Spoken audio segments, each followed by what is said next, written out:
Hello everyone, it's our great honor to invite shining star in poetry, Chris McCabe. So today we not only have the great people but also great men. So welcome to you, Chris and Grace. Thank you for having me. Hello, I'm Linda. So it's your first time to Macau.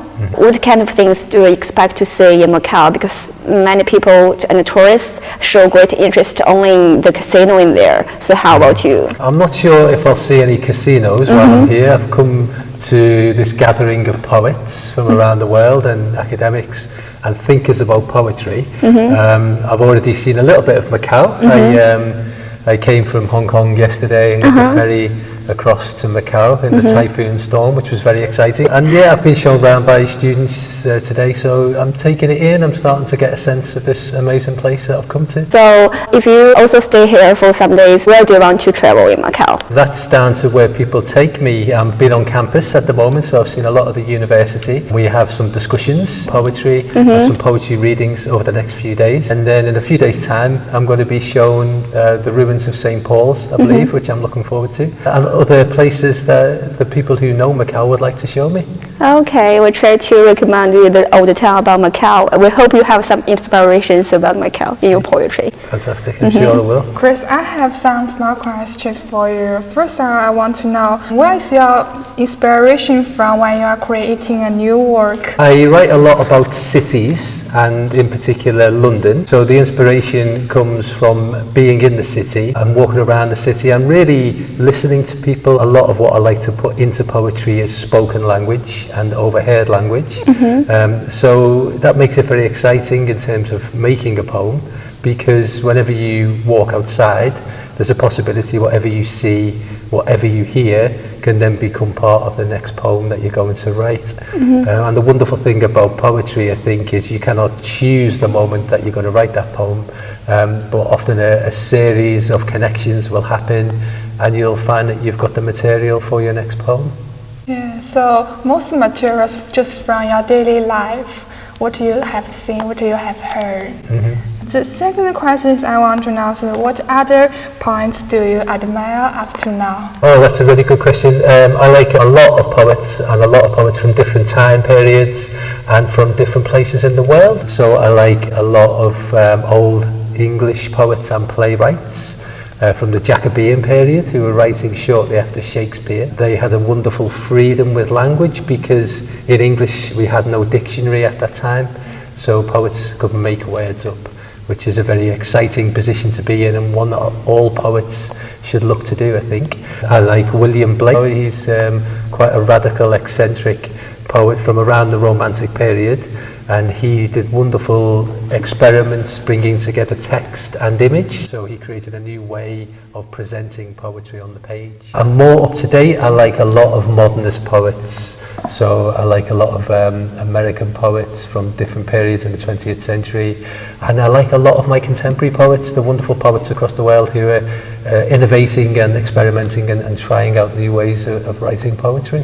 You mentioned that many your inspirations comes from your daily life and your work situation. I want to know that is there any situation when you see a picture or when you see an image or when you are in a condition you want to write something or you want to write a poem to express that, but it's difficult for you to express the image also. Have you ever meet this kind of problem? Yeah, that's a really good question. So you might feel that something important has happened or is worth writing about, but you kind of find a way. That happens quite a lot. I think it's important to, certainly what I do is to make notes and to keep a notebook and to record what those thoughts are in response to what you've seen or what you're feeling about something. You might not be in the right place to write a poem at that moment, but just looking back through notebooks, for example, often I'll look at a notebook from 2 years ago and I've been to a gallery and I've seen an amazing exhibition and I made some notes and I recorded it as something significant that I'd like to write about. But in the time that's happened, a lot can happen in your subconscious as well. I think often the shape of the poem can begin to take place in the back of the mind, if you like. And you know, sometimes you just know, if I try to write that poem now, I think I can do it. You know, enough has happened in the subconscious since you had that event that you first recorded in your notebook. So have you ever read some longer articles? Because I think it is more difficult to write a poem than articles because you must use shorter words to express the things. Because in an article you can use many phrases and sentences to express what you say and what you feel. How do you think? Yeah, Samuel Taylor Coleridge said something along those lines. He said poetry is the best words in the best order. Yeah. So that doesn't sum up the whole of what is happening in poetry, but it does suggest the difference between poetry and prose, in that it's not just finding the best words for a poem. You've also got to find the best arrangement for those words, and other factors come into it, such as rhythm and such as the music of the poem as well. How you're going to make it flow, how you're going to make it sound. Now, these considerations don't usually come into writing an article. You don't read your article out loud to see if it sounds musical. So yes. It's a different way of thinking about language. Let's talk some about your work. I know the Hilton Inquiry is your first collection. Can you talk a little about it? I'm interested in it. Yeah, so I wrote this book, The Hilton Inquiry, in 2005, and it was in response to Britain and America's decision to go to war. It was all that was happening in the news, in the newspapers. It was just all around us in the culture at the time.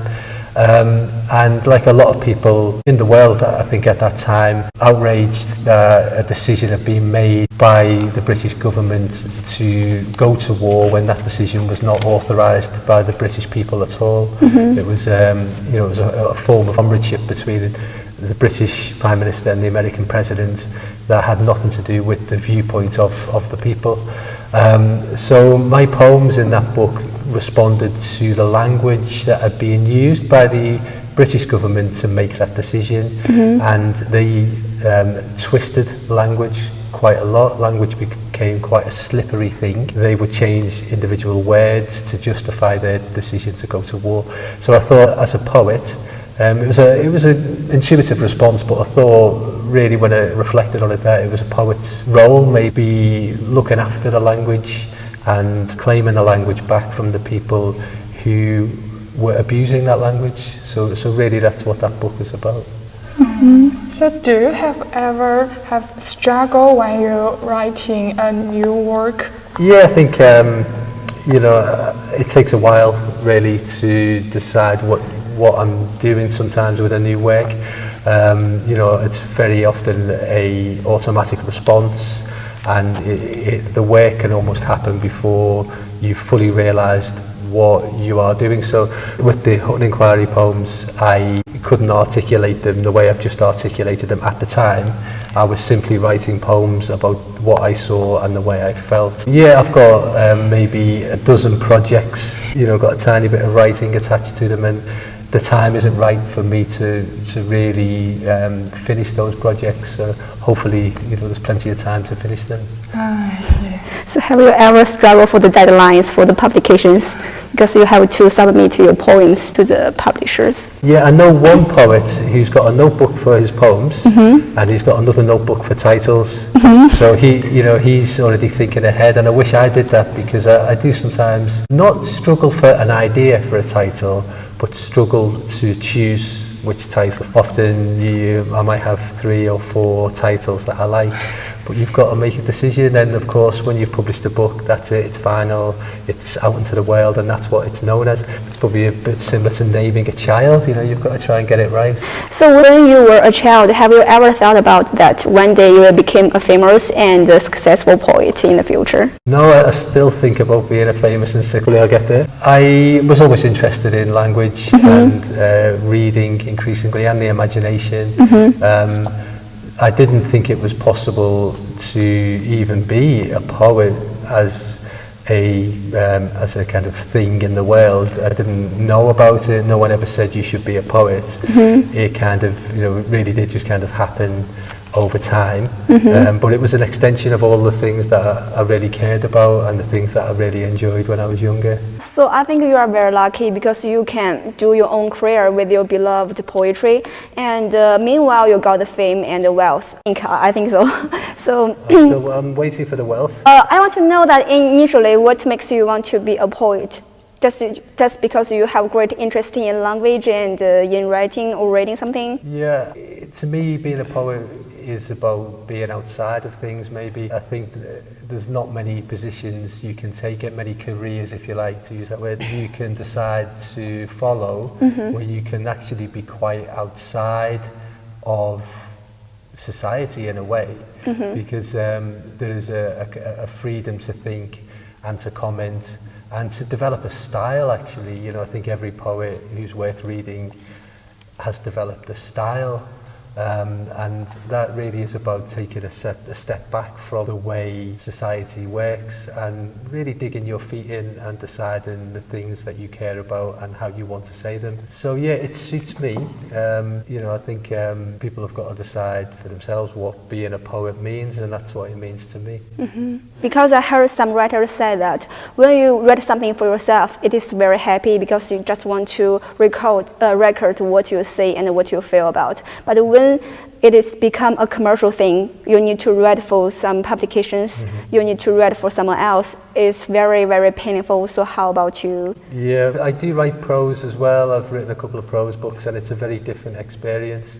I think, you know, writing for a deadline actually is a different experience than writing just because you want to write or you feel the urge to write. It becomes like work. That's, you know, not to say it can't be fruitful and enjoyable, because work can be those. Writing for a purpose, for a style, or to suit somebody else's idea is a different thing again, and that's not ever something I've done or would try to do, because I want to keep the joy and the satisfaction that comes with writing, and I want to feel that it's my own work, because, you know, I think we should all take pride in our creative work and feel absolute ownership for what we've produced. So by not working in that way, I can retain that autonomy. So everyone hates deadlines.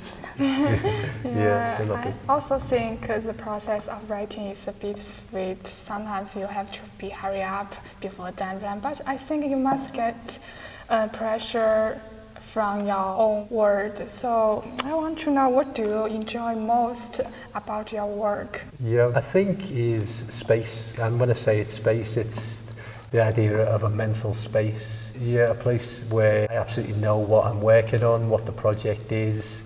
I have a sense of where I want to go with it. It might not be fully realised, but often it'll be somewhere I've not been to before. So there's a sense of experiment, a sense of newness. And it's a sense of being myself, actually, because I've been doing it for quite a long time. So it feels like the most natural part of who I am to be really into a writing project and finding that time to achieve it. So yeah, I think that's nice. I mean, the great thing about writing and publishing is then you get to enjoy what comes later as well. You get to enjoy making a book, maybe. With poetry, there's also the wonderful aspect of performing poems as well and reading them aloud. So poetry has these different lives, I think, that not all art forms have. There's the moment of creation, there's the moment of publication, there's a moment of performance, and these are all different pleasures that come with poetry. Okay, so you have published so many poems. Can you still remember the first one you published? What's your mood at that time? Can you still remember? Yeah, I can remember, because everybody does, I think, remember the first poem that they published. And it was a poem that was actually in a magazine for people who were publishing their first poems. So it's quite an unusual thing if you think about it, but there was a magazine that opened up its arms and said, "You've never published before, send your poems to us." And that was the first feeling I had of publication. It was great. Okay, so at that moment, have you ever think about, okay, I can get money because of the publication? I can get fame, maybe I will be a star one day. That never happened. I'm still working on that, but you know, I think one day I will leave all these. So can you use some easy words or phrase to describe your works? And can you tell me why you choose these words? Oh, okay, words. Urban. Urban, yeah. Quick. Quick? Synchronized. Okay. So wonderful time hours fly past. So do you have any words to say to our students in our school or to the literature students? Yeah, well, thank you for having me, first of all. I think you've got an amazing university and you're really, really lucky to have a really great department. Tutors like John Corbett, who really care about English, care about poetry, and are making conversations like this happen. So enjoy it, read as much as you can. Okay. And, you know, if you feel the urge to write, get a notebook and see where it goes. Okay, thank you. Thanks Thank for you your so time. much. Thank you. Thank you.